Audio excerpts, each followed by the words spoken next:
Okay, let's now have a look at this concept of perhaps America's original sin. The sin that started with them, and I'm using the word sin, from their outset. We've spoken about America being founded on the belief of civil rights, civil liberties, the sense that there are certain unalienable rights that all men are born with, endowed with by their Creator, that cannot be taken away by anyone or any government. This is a foundation belief of the United States. It appears in their dream, their Declaration of Independence. It's enshrined in their Constitution. It recurs throughout the Federalist Papers. And those original 13 colonies had all signed up to this agreement. But perhaps the Founding Fathers didn't all really have their head around what the implications of that idea would be in their own world and in the future.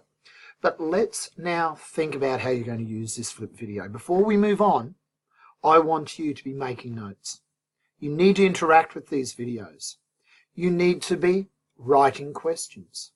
You need to be following up on those questions. Either ask me, do some research, do some Googling, but don't just sit and watch the videos. Interact with them, because we're about to hit some more complex ideas. So, let's now explore those ideas. So, our starting point for the discussion is again remembering lines about 5 and 6 of the US Declaration of Independence. We hold these truths to be self-evident, requiring no proof. All men, all, are created equal. They're endowed by their Creator, God, with certain unalienable rights that cannot be taken away. And those rights are life, liberty, pursuit of happiness. Not to be happy, by the way, to pursue happiness. And we touched upon the definition of civil rights I'm going to be working with by a historian called Field, that we're going to come back to, Ron Field. And he describes the concept of civil rights as encompassing the belief that humans have rights and liberties that can't be violated by governments, by law, by courts. So let's now think about those founding fathers and how they saw this concept that they'd signed on to with their Declaration of Independence, the Constitution, the Federalist Papers. The original sin that I've hinted at so far and mentioned so far is a line that gets thrown out, and it's the original sin of slavery in the United States. The United States, within those 13 colonies that fought for liberty, fought for freedom, had areas amongst it which relied upon the use of slaves, and these slaves become the African Americans of the 20th and 21st century. Our founding fathers of those 13 original colonies are listed here on this screen. Have a look at them. Look at where they're from. I love the name, by the way, Button Gwinnett. Perhaps one of the more exotically named founding fathers that most people have never even heard of. But they're the signatures on the bottom of that Declaration of Independence. They're the signatures on the Constitution of the United States. And they were from the 13 colonies. But notice another thing on this table here from Yacarino's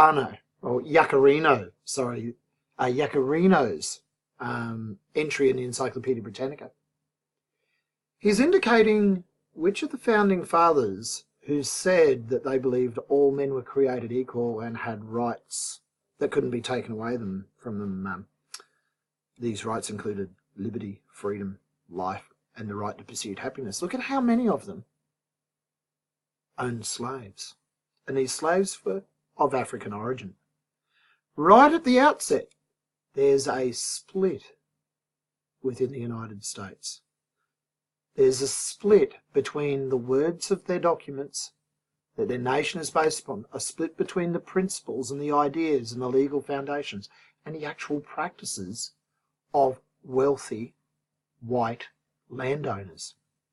Now, this split also is by region. If you have a look at these highlights here, the greyish blue, this murkier blue, indicate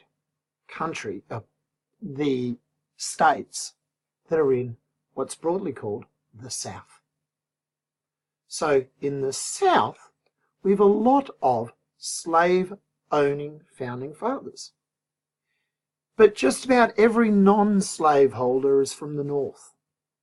Now, not all of these slave-holding founding fathers owned slaves for their entire life, but at the time in which they'd signed these documents, there were some here who clearly had an unusual, by our standards at least, understanding of who all men included.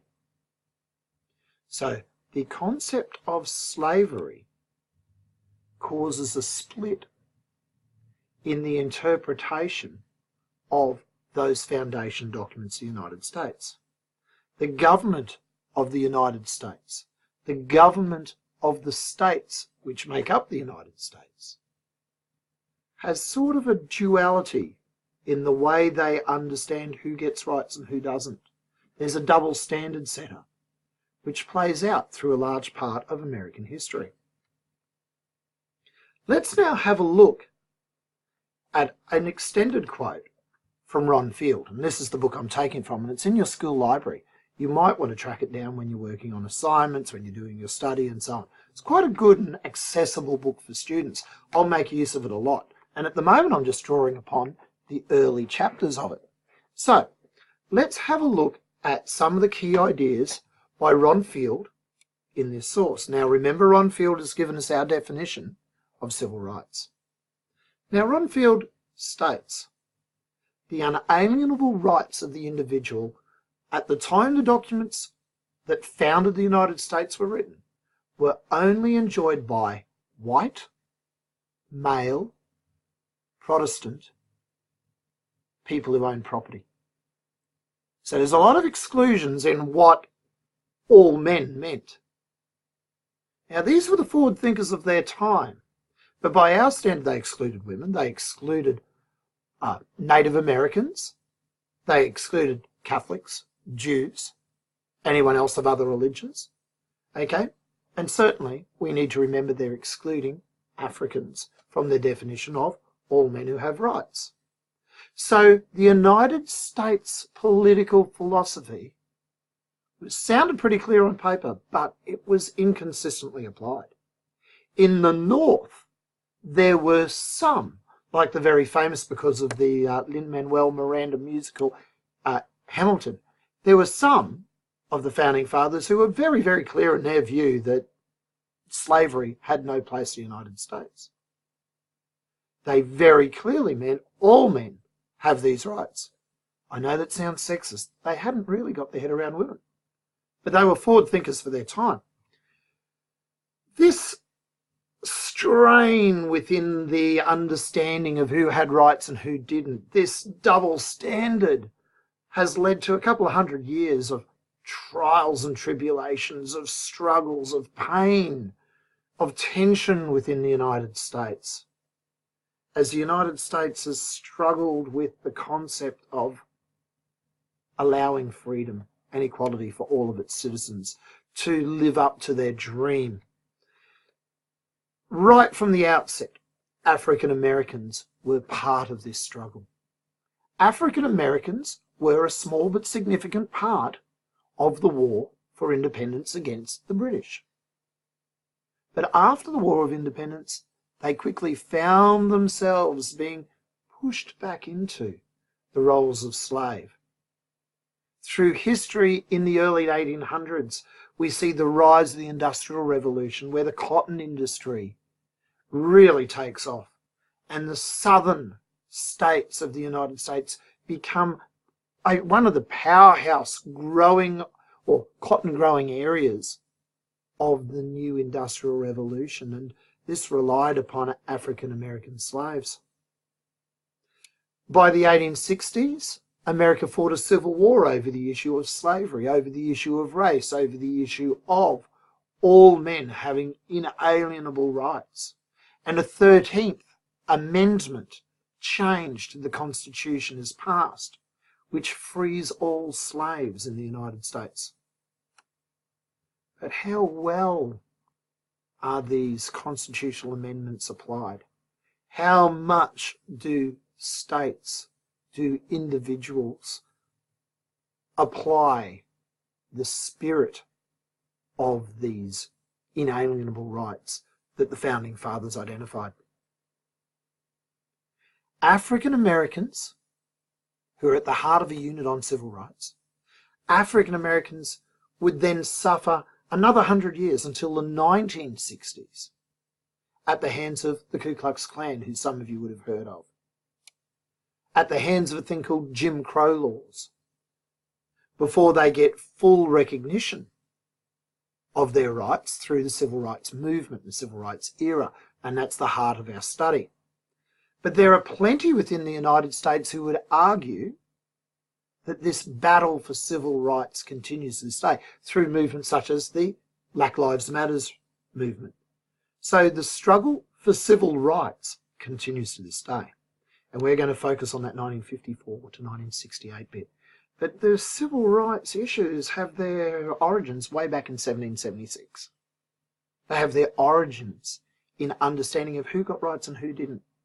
The legal rights that all Americans are supposed to enjoy.